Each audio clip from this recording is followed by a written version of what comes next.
मेरा नाम है तैमूर अब्बास और हम हैं एसटी इन्फ्लुएंसर्स। थिंक ग्लोबल के प्लेटफॉर्म से हम लेकर आते हैं ऐसे लोगों को जिन्होंने जिंदगी के मुख्तलिफ शोबों में खूब नाम कमाया है और अब वो दुनिया भर में पाकिस्तान का नाम रोशन कर रहे हैं। उन लोगों की जिंदगी से मिलते हैं हमें सीखने के बहुत सारे मौके। अगर आप चाहते हैं इस कीमती मालूमात से फ़ायदा उठाना तो लाजमी तौर पर हमारे चैनल को सब्सक्राइब करें, अपनी पसंदीदा वीडियोस को लाइक करें और शेयर करें अपने फ्रेंड्स और फैमिली के साथ। अस्सलाम वालेकुम व्यूअर्स, आप देख रहे हैं थिंक ग्लोबल और मैं हूं आपका होस्ट डॉक्टर तैमूर। हमेशा की तरह हमने आज फिर बहुत ही काबिल हमारे दोस्त उनको इनवाइट किया है एज अ गेस्ट, जो कि आज बात करेंगे स्वीडन में ज़िंदगी के ऊपर और यहाँ पर वो लोग जो आना चाहते हैं और वो अपना कारोबार स्टार्ट करना चाहते हैं। तो आज की जो हमारा सेशन है इसके अंदर हम मुख्तलिफ सवालों को एक करके डिस्कस करेंगे और जो सबसे पहला सवाल है वो ये है कि यहाँ पर अगर किसी ने अपना बिजनेस स्टार्ट करना हो तो उसको शुरू करने से पहले जो बुनियादी स्टेप है वो शायद ये है कि आपको एक कंपनी रजिस्टर करनी पड़ती है या आपको एक फ़ोरताक़त नंबर अप्लाई करना पड़ता है। अब उसकी क्या इकसाम है और वो किन कैटेगरीज़ के लिए कौन सी किस्म अप्लाई होती है, उस पे बात करेंगे हम पहले हिस्से में। दूसरे हिस्से में हम बात करेंगे कि अगर स्वीडन के अंदर आप बिज़नेस करना चाहते हैं और आपने कंपनी भी स्टार्ट कर ली है या लेट्स सपोज प्लान कर रहे हैं, तो कौन-कौन से बिज़नेस ऐसे हैं जो कि आप आसानी से शुरू कर सकते हैं ताकि आप उसको रिलेट कर सकें अपनी कंपनी की इंफॉर्मेशन के साथ। और तीसरे हिस्से में क्योंकि फैसल भाई का काफ़ी एक्सपीरियंस है इस चीज़ में, यहाँ पर उन्होंने एक दो अपने बिज़नेस रन किए बड़े सक्सेसफुली माशाल्लाह, और जिनमें एक ऐसा था यहाँ पे उन्होंने एक ग्रॉसरी स्टोर ऑन किया और उसको बड़ा अच्छे तरीके से चलाया। तो हम उसके बारे में भी इनसे इंफॉर्मेशन लेंगे कि अगर कोई उस तरह का कारोबार शुरू करना चाहता है तो उसके लिए क्या पॉसिबिलिटीज़ हैं। तो बगैर किसी इंतज़ार के मैं वेलकम करूँगा फैसल ताहिर को। फैसल भाई वेलकम। थैंक यू, अस्सलाम वालेकुम। जी फैसल भाई, तो शुरू करते हैं पहले सवाल से। जैसा कि मैंने डिस्कस किया, तो अगर हमें ये फ़ोरताक़त लेना है तो इसके लिए हमें क्या रिक्वायरमेंट है और आप क्या बताना चाहेंगे? सबसे पहले कोई भी ऑर्गेनाइजेशन जो हमने स्टार्ट करनी है तो उसके लिए हमें उसका जो मिशन है वो डिफाइन करना चाहिए। अकॉर्डिंग टू मैनेजमेंट प्रिंसिपल भी यही चीज़ है। तो आप उसका मिशन डिफाइन करें और उसके ऑब्जेक्टिव और गोल जो है वो डिफाइन करें, क्योंकि ये सबसे बुनियादी चीज़ है। और इसके बाद दो चीज़ें जो बुनियादी आती हैं मैनेजमेंट पॉइंट ऑफ व्यू से, कि आपने उसका स्ट्रक्चर पहले डिफाइन करना है या उसकी स्ट्रेटजी पहले डिफाइन करनी है। तो जो मेरा पॉइंट ऑफ व्यू है वो ये है कि आप स्ट्रेटजी पहले डिफाइन करेंगे कि आपका गोल क्या है और स्ट्रेटजी आपने पहले से डिफाइन करनी है। उसकी मैं एक एग्जांपल दूंगा कि अगर आपने एक रेस लगानी है तो उसमें तीन जो फॉर्मेट है, एक है 100 मीटर की रेस, एक है 400 मीटर की रेस और एक है 1500 मीटर की रेस। तो डिफरेंट जो कैटेगरीज है उसकी जो स्ट्रेटजी होगी वो डिफरेंट होगी। तो इसी लिहाज से जो ऑर्गेनाइजेशन है सबसे पहले आपने उसका जो मिशन है, जो ऑब्जेक्टिव है वो आपने डिफाइन करना है। उसके लिहाज से फिर आप जो टाइप ऑफ द ऑर्गेनाइजेशन है वो चूज करेंगे। तो उस पहले आप स्ट्रेटजी बनाएंगे, फिर आप उसका ऑर्गेनाइजेशन का जो स्ट्रक्चर बनाएंगे। जो मैनेजमेंट में उनकी बुक्स हैं उसमें भी यही बात डिस्कस की जाती है। मुख्तलिफ जो मैनेजर्स हैं उन्होंने डिस्कस किया, हेनरी फोर्ड हैं या और दूसरे लोग हैं। तो सबसे पहले आपने जो अपनी स्ट्रेटजी है और ऑब्जेक्टिव है उसको क्लियर करना है कि किस मकसद के लिए, उसके ऑब्जेक्टिव क्या होंगे, टारगेट क्या है, आउटकम आप क्या लेना चाह रहे हैं, उसके मुताबिक फिर आप उसमें से चूज करेंगे। तो हमारा मकसद है उसको आपको इन्फॉर्मेशन प्रोवाइड करना, and you will decide by yourself from the given data and information कि आपको कौन सी सूट करती है। उसमें फिर हम आपकी मजीद गाइडेंस और हेल्प कर सकते हैं। तो स्वीडन में जो बहुत सारी एग्जाम है उसमें जो हमारे रिलेटेड है वो ये है, एक सोल प्रोप्राइटरशिप है, एक ट्रेडिंग पार्टनरशिप है और एक है लिमिटेड कंपनी, जिसको स्वीडिश जबान में इनखिल्ड फिर्मा, हांदल्सब्लाग और आक्तिब्लाग या आक्सीब्लाग कहा जाता है। इसकी मिसाल मैं पहले भी अर्ज कर चुका हूँ कि एक है रिक्शा है, अगर विद इन सिटी आपने ट्रैवल करना है तो उसको यूज करेंगे। अगर आपने दूसरे सिटी ट्रैवल करना है तो ट्रेन है, और अगर आपने बहुत सारा सामान लेके जाना है हैवी तो उसके लिए आप ट्रक जो यूज करेंगे। तो एक की जगह दूसरा इस्तेमाल नहीं किया जाता। विदिन अगर सिटी आपने ट्रैवल करना है तो आप ट्रक लेके चलेंगे तो ये रॉन्ग हो जाए, अगर आपने लॉन्ग रूट पे जाना है और रक्षा लेके चलेंगे तो वो भी रॉन्ग है। तो आपने राइट सिलेक्शन जो है फ्रॉम द बिगिनिंग, ये बहुत ज्यादा जरूरी है। और इसीलिए ये भी कहा जाएगा, यहाँ मैं एडवाइस करूंगा कि begin with end in mind. जो भी ऑब्जेक्टिव या टारगेट आपका है उसको पहले आप बहुत अच्छे तरीके से डिफाइन करके, समझ के, एनालाइज करके फिर आप ये सबसे पहला स्टेप होता है। अगर इधर से आपने गलती कर दी तो इसका जो खमियाजा आपको 3, 4, 5 साल तक भुगतना पड़ेगा। तो बहुत सारे लोग जो होते हैं वो नए आते हैं और इधर ही पहले स्टेप पे गलती कर जाते हैं। तो ये बहुत आपने वाइज और एनालाइज करके कैलकुलेट डिसीजन करना है, बजाय इसके कि आप बिल्कुल इंफॉर्मेशन के बगैर ये कंपनी ओपन कर दें और बाद में आपको पता ना चले कि आपने इसका करना क्या है। सबसे पहले डिस्कस करूंगा मैं इनखिल्द फिर्मा या सोल प्रोप्राइटरशिप, इसके फायदे क्या है, इसके एडवांटेज क्या है, डिसएडवांटेज क्या है। ये इजी टू ओपन है, बहुत इजी है, क्योंकि स्वीडन में जो ब्यूरोक्रेसी आपके लिए कोई किसी किस्म का प्रॉब्लम नहीं करती, बहुत इजी है। आप जरा जस्ट एक वेबसाइट है वर्क समिट, ऊपर जाएंगे और अपनी कंपनी ओपन कर सकते हैं। इसमें ये है कि आप यानी एज अ पर्सन, मैं और जो मेरी कंपनी है वो एक ही लीगल एंटिटी है या एक ही बंदा है, दोनों में कोई फर्क नहीं है। यानी और इसमें जो भी लायबिलिटी होगी वो अगर कंपनी पे नहीं कर सकी तो मैं पे करूंगा, और उसकी जो भी चीजें होंगी वो मैं उसका जिम्मेदार होऊंगा। चाहे कंपनी अगर फेल हुई है, बैंकरप्ट हुई है, उसका जो प्रॉफिट आया है वो भी मेरा ही इनकम कंसीडर होगी। इसमें एक चीज है। और जब आपने कंपनी ओपन करनी है तो सबसे पहले आपने उनको 2-3 चीजें इब्तदा में ही बतानी होती हैं, क्योंकि स्वीडन में जो टैक्स है वो एडवांस लिया जाता है। आपने जब कंपनी ओपन करनी है तो वो आपसे पूछते हैं कि आपका प्रॉफिट कितना होगा। तो हमारे जो लोग हैं वो उधर बता देते हैं, फॉर एग्जांपल 3 मिलियन होगा, तो वो उसके लिहाज से आपको टैक्स लगाना शुरू कर देते हैं। तो ये आपने वाइजली उनको बताना होता है कि कितना आपका प्रॉफिट होगा जो आप पे भी कर सके। एक दोस्त उसने इसी तरह किया, जी मेरा प्रॉफिट जो 3 मिलियन होगा, तो उन्होंने उसको 11,000 पर मंथ स्वीडिश क्राउन का टैक्स का बिल हर महीने उन्होंने प्रिलिमिनरी स्टार्ट का डिसीजन भेज दिया। तो वो उसके लिए एक मुश्किल खड़ी होगी। तो इसलिए आपने जब कंपनी ओपन करने जाना है तो वो आपसे पहला सवाल ये होगा कि आपकी इनकम कितनी होगी पर ईयर। तो वो आपने बड़ा वाइजली उनको बताना है कि कितनी होगी, जितना आप टैक्स पे उन्होंने एडवांस ही लेना शुरू कर देना है। और दूसरा आपने SNI कोड उनसे एक लेना होता है कि किस कैटेगरी में आपने अपना जो बिजनेस है वो किस ब्रांच में। फॉर एग्जांपल अगर आप उबर का काम करते हैं तो उसका कोड है 5303, और अगर लीव्स मेडल का है तो उसका कोड अलहदा है, अगर पिज्जा है उसका कोड अलहदा है। तो इस तरह आप एक कंपनी के अंदर मुख्तलिफ SNI कोड ऐड करके उसकी जो डायरेक्शन है वो जितनी मर्जी कोड ऐड कर ले आप, जितनी मर्जी जो काम है, लेकिन ये होना आपकी जो उस कंपनी के अंडर होना जरूरी है। और फिर आपकी कंपनी ओपन होगी, उसमें आपके लिए कोई जरूरी नहीं है कि आप उसका नाम भी रखें। ये आपका जो पर्सनल नंबर होगा उसी पे आपकी कंपनी का नंबर भी आ जाएगा। लेकिन आप चाहते हैं कि आपका नाम भी रजिस्टर हो तो आप ब्लॉक वर्कत पे जाएंगे, 900 क्राउन उसकी फीस है वो पे करेंगे तो आपका जो नाम भी रजिस्टर हो जाएगा। जो कंपनी आपने ओपन करनी है स्काते वर्कर से आपने 2 चीजें लेनी है। एक लेनी है एफ-स्कात जिसको बोलते हैं, और दूसरा लेते हैं मोम्स रजिस्ट्रेशन नंबर, जिसको इंग्लिश में वैल्यू एडेड टैक्स या वैट कहते हैं। वैट के बगैर आप किसी भी बंदे से कोई भी बिजनेस डील नहीं कर सकते विद इन स्वीडन और आउटसाइड स्वीडन। किसी भी आप कारोबारी कोई भी सरगर्मी है उसके लिए आपको पास मोम्स रजिस्ट्रेशन नंबर होना जरूरी है हर जगह पे।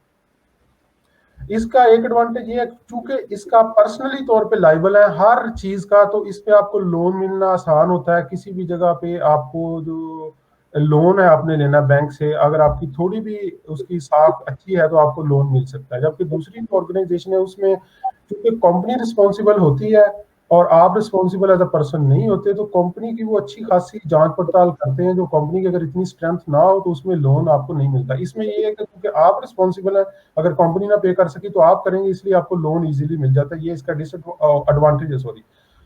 और ये इजी टू हैंडल है। इसकी ये है कि आपने फिर जो है मोम्स डिक्लेयर करने हैं या टैक्स डिक्लेयर करना है, वो आपके पास ऑप्शन है कि आप साल बाद इसको डिक्लेयर करें, आप 3 महीने के बाद करें, आप हर महीने करें, ये आपकी ऑप्शनल है। आप पे कोई भी इसमें बारे में कोई जिम्मेदारी नहीं आती। और इसकी जो मैनेजमेंट कॉस्ट है या अकाउंटेंसी की जो कॉस्ट है या बुक फोरिंग जिसको कहते हैं, या टैक्स के जो मामला है उसकी जो कॉस्ट वो बहुत कम है। और इस पे जो मॉनिटरिंग है या जो लीगल लायबिलिटी है वो बहुत कम है। और इस पे ये भी जिम्मेदारी नहीं है कि आपका जो बिजनेस अकाउंट है आप उसको डिक्लेयर करें मंथली, या आप उसको जो स्वीडिश में उसको बुक फोरिंग करते हैं, वो इसके लिए लीगल आपकी बाइंडिंग नहीं है। जबकि दूसरी फर्म्स है उसमें आपको जरूरी होता है कि आपके जो बैंक अकाउंट में पैसे पड़े हैं या उसमें जो ट्रांजैक्शन हुई है वो आपने बुक फोरा यानी कि उसको बुक कीपिंग में लाना होता है हर ट्रांजैक्शन को। तो ये इनफिल फिर्मा जो जिसको हम सोल प्रोप्राइटर कह रहे थे उस लिहाज से बेहतर है, लेकिन इसका एक डिसएडवांटेज ये है कि ये आप ट्रांसफर में जब आपने फॉर एग्जाम्पल मैंने कंपनी है उसमें ट्रांसफर करना है किसी दूसरे के नाम, तो उसमें बहुत सारी पेचीदगियां और कुछ हद तक ये नामुमकिन हो जाता है। अब दूसरी किस्म को हम डिस्कस करेंगे जिसको हांडल्स ब्लॉक कहते हैं और इसको ट्रेडिंग पार्टनरशिप भी कहेंगे। इसमें कम से कम 2 बंदे होंगे। जो इनखिल फिर्मा थी वो सिर्फ एक बंदा ही कर सकता है, उसमें 2 नहीं हो सकते, नहीं सिर्फ एक बंदा।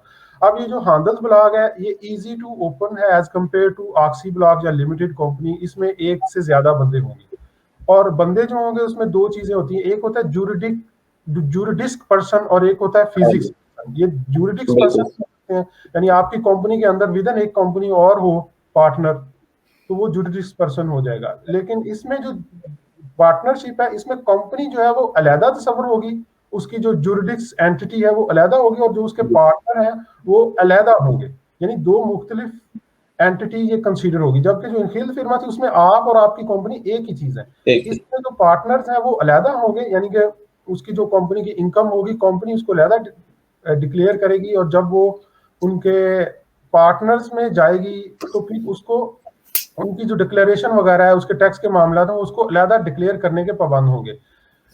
इसमें इजी ये है कि ये इजी टू ओपन है और इसकी जो लीगल लायबिलिटी है आप पे वो कम होती है और बुक फोरिंग के भी जो आप पे लायबिलिटीज है या गवर्नमेंट की जो रिक्वायरमेंट्स है वो as compared to limited company या हांडल्स ऑक्सी ब्लॉक वो कम है। और इसकी 900 करोड़ फीस है जो आप पे करके हांडल्स ब्लॉक ओपन कर सकते हैं। और इसमें एक बंदा फॉर एग्जांपल मैं और आप अगर पार्टनर है तो मैं अगर निकलना चाहता हूं तो अब मैं अपनी जगह किसी दूसरे बंदे को एंटर कर सकता हूं, बैंक आईडी के जरिए ही आप उसको चेंज कर लेंगे, इसमें कोई नहीं होएगा।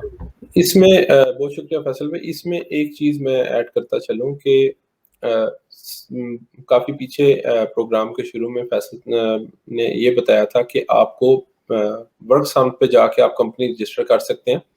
तो वर्कसाउंड के लिए ये जरूरी है कि आपके पास डिजिटल बैंक जो है आपकी आईडी वो हो, मोबाइल बैंक आईडी है या जो भी है, लेकिन सिंपली डिजिटल बैंक आईडी जो है वो आपके पास होगी तो आप वर्कसाउंड पे लॉग इन कर लेंगे। लेट्स सपोज अगर आपके पास वो नहीं है तो फिर आपको फिजिकल पेपर्स ले जाकर आप उसके जरिए उसका ये होता है कि आप यहाँ पे इनकी एक बुलाग्स वरकत इदारा है, वो बुलाग्स वरकत को आपने इंडिविजुअली वो पेपर्स आपको बाय पोस्ट भेजने होंगे, वो फॉर्म फिल करके साइन करके और फिर सारी कम्युनिकेशन आपकी उनके साथ और बैंक के साथ। तो वो काफ़ी कॉम्प्लिकेटेड हो जाता है और डिजिटल बैंक आईडी से ये काफ़ी आसानी से हो जाता है, एक चीज़। और दूसरी चीज़ इसके अंदर जो काफ़ी ज़रूरी है कि वो हम शायद उसके ऊपर बाद में आ जाते हैं कि आपको जब आप एक जो सिंगल पर्सन कंपनी है वो सेम बैंक अकाउंट जैसे इन्होंने कहा कि कर सकते हैं। अब हांडल्स ब्लॉग या एक्टिव ब्लॉग में बैंक अकाउंट है तो वो एक अलग से उसकी डिटेल है, तो वो फैसल भाई आपके साथ अभी शेयर कर लेंगे। जी, जो इनखिल फिर्मा थी उसमें जो आपने जो आपका अकाउंट है उसको बुक फोरिंग करना या उसको मजीद एक्सप्लेनेशन करना, आपकी जो बुक्स ऑफ अकाउंट है यानी बैलेंस शीट है या इनकम स्टेटमेंट है, उसमें जो सोल प्रोप्राइटर वाली कंपनी है उसके लिए जरूरी नहीं है कि आप उसको बुक फोरा करें जो स्वीडिश कंपनी। जो हांडल्स ब्लॉग है और जो ऑक्सी ब्लॉग है इसमें आपके लिए लीगल लायबिलिटी है कि आपकी जितनी भी ट्रांजैक्शंस हैं या जो भी मामला है उसको आपने वेरीफाई करवाना है अपनी बैंक स्टेटमेंट को इनकम स्टेटमेंट के साथ या बैलेंस शीट के साथ। तो उसको बुक फोरो करना आपकी और उसको वेरीफाई कराना ये आपकी लीगल लायबिलिटी है। तो जो हांडल्स ब्लॉग है इसमें थोड़ी सी आपकी जो एडमिनिस्ट्रेटिव कॉस्ट है as compared to sole proprietorship या इनखिल फिर्मा उसके थोड़ी सी ज्यादा है। और जो ऑक्सी ब्लॉग है उसमें थोड़ी सी और ज्यादा है, यानी कि उसकी जो अकाउंटिंग की रिक्वायरमेंट है लीगल के आपने उसकी जो बुक कीपिंग करनी है वो बहुत ज्यादा करनी है। अब आते हैं हम ऑक्सी ब्लॉग जिसको पब्लिक लिमिटेड कंपनी कहेंगे। इसकी सबसे पहले आपने बैंक में जो आपका अकाउंट है उसमें 25,000 करोड़ एज अ कैपिटल जमा करवा के फिर आपने इसकी एप्लीकेशन देनी है। तो इसमें जो पहली 2 कंपनियां थी उसमें ऐसी कोई शर्त नहीं थी, इसमें पहले 50,000 थी, अभी 25,000 है, ये मिनिमम है। और ज्यादा से ज्यादा ये 5 लाख हो या उससे भी ज्यादा हो सकते हैं। तो मिनिमम इसकी 25,000 करोड़ आपने बैंक में पहले डिपॉजिट कराने एज अ कैपिटल اس کے بعد پھر آپ اس کی اپلیکیشن دیں گے اوپن کروانے کے لیے جو پبلک لمیٹڈ کمپنی ہے. اس میں بھی پھر رول ہے آپ کا, ایک ویڈیو ہوگا, اس کی آپ تھوڑا سا بورڈ آف ڈائریکٹرز بنائیں گے اور جو بھی سلسلہ ہوگا. لیکن اس میں یہ ضروری ہے کہ آپ کا جو بینک اکاؤنٹ ہے, جو بزنس بینک اکاؤنٹ ہے, اس کو آپ نے بک فورا سویڈش زبان میں آپ نے اس کو کروانا ہے اور ویریفائی کروانا ہے بک کیپنگ میں. ہر اس کی ٹرانزیکشن میں اس کی جسٹیفیکیشن ہونی چاہیے اور پراپر اس کے ریکارڈ اور پراپر آپ نے اس کو اپنی بیلنس شیٹ میں انکم سٹیٹمنٹ میں ڈکلیئر کیا ہوا ہو. یہ ہے. اور دوسرا اس کی جو آپ نے انکم ڈکلیریشن کرنی ہے وہ بھی لیگل لائبلٹی آپ کی تھوڑی زیادہ ہو جاتی ہے. پلس اس میں یہ ہے کہ آپ کی سال کے بعد جو آپ نے پروفٹ کمایا ہے اور جو انکم ڈکلیئر کی ہے کمپنی کی, وہ آپ نے بلاغ برکت کو اس کی انفارمیشن لازمی بھیجنی ہے. یہ آپ کی رسپانسبلٹی ہے, کوئی بندہ آپ کو بتائے گا نہیں. اگر آپ نہیں بتائیں گے اور لیٹ ہو جائیں گے تو 5,000 کرون اس کی آگفت یا اس کی پہلے وہ پڑتا ہے. اور بہت سارے لوگوں کو اس طرح ہوتا ہے, پتہ نہیں چلتا تو پہلے سال میں یہ پڑ جاتا ہے. اور اس کی اور ساری بھی لیگل لائبلٹیز آپ کی بہت زیادہ ہے جو آپ کو پتہ ہونی چاہیے ان کیس آف اگر آپ پبلک لمیٹڈ کمپنی جو بناتے ہیں. اس کا جو ایڈوانٹیج یہ ہے کہ اگر خدا نخواستہ کمپنی بینکرپٹ ہوتی ہے تو آپ پہ ایز اے پرسن کوئی بھی لائبلٹی نہیں آئے گی, آپ کو کوئی بھی اس کا چیزیں پے نہیں کرنی پڑیں گی. لیکن دوسری جانب اس کا ڈس ایڈوانٹیج یہ ہے کہ کوئی بھی کمپنی اس کمپنی کو لون نہیں دے گی, کیونکہ اس کو پتا ہے کہ اگر کمپنی بینکرپٹ ہوئی یا سویڈش میں جس کو کنفوش کہتے ہیں اگر ہوئی تو اس کے پیسے ہم کس کو پکڑیں گے. تو اس لیے اس کی پھر وہ جانچ جو ہے یا انویسٹیگیشن زیادہ کرتے ہیں اور اس کی جو ریشو وغیرہ یا فائنانشیل اسٹرینتھ ہے اس کو بہت زیادہ انشور کر کے پھر اس کو لون دیتے ہیں یا ڈیل کرتے ہیں. یا پھر دوسرا چیز وہ میتھڈ استعمال کرتے ہیں کہ لون تو ہم کمپنی کو دیں گے لیکن آپ ایز اے پرسن بھی ہمیں گارنٹی دیں گے, اگر کمپنی پے نہ کر سکی تو پھر آپ ایز اے پرسن ہمیں پے کریں گے. پھر یعنی آپ کو لون دیتے ہیں ان کیس آف آپ کی پبلک لمیٹڈ کمپنی یا آرسی بلاک ہے. یہ اس کا تھوڑا سا ایڈوانٹیج ہے, ڈس ایڈوانٹیج ہے. اور اس میں آپ کی جو بک کیپنگ یا اکاؤنٹنسی جو ہے وہ آپ نے رکھنی ہے, وہ اس کو ڈکلیئر کرنا ہے پراپر مومز کو ہر 3 ماہ بعد. یا پبلک لمیٹڈ میں تھوڑا سا یہ آ جاتا ہے اگر آپ کی انکم جو ہے وہ 4 ملین سے کم ہے تو پھر آپ اس کو سال میں کر لیں, 3 ماہ میں کر لیں یا 3 ماہ میں کر لیں. لیکن اگر آپ کی 4 ملین سے زیادہ ہے تو پھر آپ کے لیے یہ مسٹ ہے کہ آپ نے ہر مہینے اس کو ڈکلیئر کرنا ہے, مومز کو بھی اور انکم وغیرہ کو. تو جو لوگ بزنس ویزا کرتے ہیں ان کے لیے یعنی یہ ریکمینڈیڈ ہے کہ وہ 3 مہینے والا جو میتھڈ ہے وہ یوز کریں. فار ایگزامپل انہوں نے جو اسٹیٹمنٹ دینی ہے اس میں اگر تھوڑی بہت چیزیں آپ نے پرچیزنگ زیادہ کر لی ہے یا کم کر لی اور مائگریشن کو آپ نے کلیریفائی کرنا ہے تو وہ 3 مہینے کے ٹائم میں آپ اس کو سیل کر کے یا اوپر نیچے کر کے ایڈجسٹمنٹ ہو جاتی ہے. لیکن مہینے میں اگر آپ نے بہت زیادہ پرچیزنگ کر لی ہے تو اسی مہینے آپ نے ان کو بتا بھی دیا ہے تو آپ کا پروفٹ جو ہے وہ ڈیفینیٹلی کم ہو جائے گا اور اس کا آپ کی جو مائگریشن والے مسائل ہیں اس میں مسئلہ آ جائے گا. تو یہ چیز آپ کو پہلے سے تھوڑی دیکھ لینی چاہیے. بالکل. اچھا, اس میں ایک اور چیز ہے کہ جو آپ کو جب جو انہوں نے ایکٹیو بلاگ کا کہا, ایکٹیو بلاگ کے لیے بہتر یہی ہوتا ہے کہ آپ کوئی ریویزر رکھ لیں یا اکاؤنٹنٹ رکھ لیں, کیونکہ اگر آپ خود بھی کر لیں فائن کوئی مسئلہ نہیں ہے, لیکن اس کے لیے آپ کو کافی رولز پڑھنے پڑیں گے اور آپ کو میک شیور کرنا پڑے گا کہ آپ کسی قسم کی کوئی غلطی نہ کریں. اور اگر آپ چھوٹی سی بھی غلطی کرتے ہیں تو جیسے وہ آپ کو فائن اسی حساب سے پڑنا شروع ہو جائے گا. اور اگر ہو سکتا ہے کہ آپ ایسا بزنس کر رہے ہیں جس میں آپ سال کے 5 لاکھ کروڑ ارن کر رہے ہیں اور اس کی پروپورشن میں جو ریویزر کی فیس ہے وہ اتنے پیسے نہیں ہوں گے, وہ 8,000 10,000 12,000 ڈپینڈ کرتا ہے آپ کو ریویزر کیسا ملتا ہے, کیونکہ یہ زیادہ تر لوگ پارٹ ٹائم میں کام کرتے ہیں. تو وہ مناسب ہے لینا ریویزر بجائے اس کے کہ آپ خود کریں. خود اسی صورت میں کریں جب آپ کو کانفیڈنس ہو کہ آپ کو رولز پتہ ہے اور آپ غلطی نہیں کریں گے. تو میرا خیال ہے کہ یہ جو ایک اوور ویو ہم نے ابھی ڈسکس کر لیا کہ کمپنیز کس طرح کی ہیں, کس طرح کی ان کی جو ان کے ایڈوانٹیجز اور ڈس ایڈوانٹیجز کیا ہے, اور اس کو اوپن کرنے کے لیے آپ کو ورکسام ڈیجیٹل بینک آئی ڈی اور ایک کمپنی اکاؤنٹ چاہیے. یہ چیزیں تو ہم نے ڈسکس کر لی. اب ہم چلیں گے پروگرام کے دوسرے حصے کی طرف, اور اس حصے میں ہم آپ کے ساتھ ڈسکس کریں گے کہ کس طرح کے بزنس ہیں آپ کے پاس اویلیبل جو آسانی سے شروع کیے جا سکتے ہیں, اور پھر ہم اس کا ریلیشن دیکھیں گے کہ وہ بزنس ان 3 کمپنیز میں سے کس کمپنی کے ساتھ اگر شروع کیا جائے تو وہ زیادہ مناسب رہے گا. تو اگلے ایپیسوڈ تک کے لیے آپ کا بہت شکریہ. دیکھتے رہیے تھنک گلوبل, اور شکریہ. اللہ حافظ.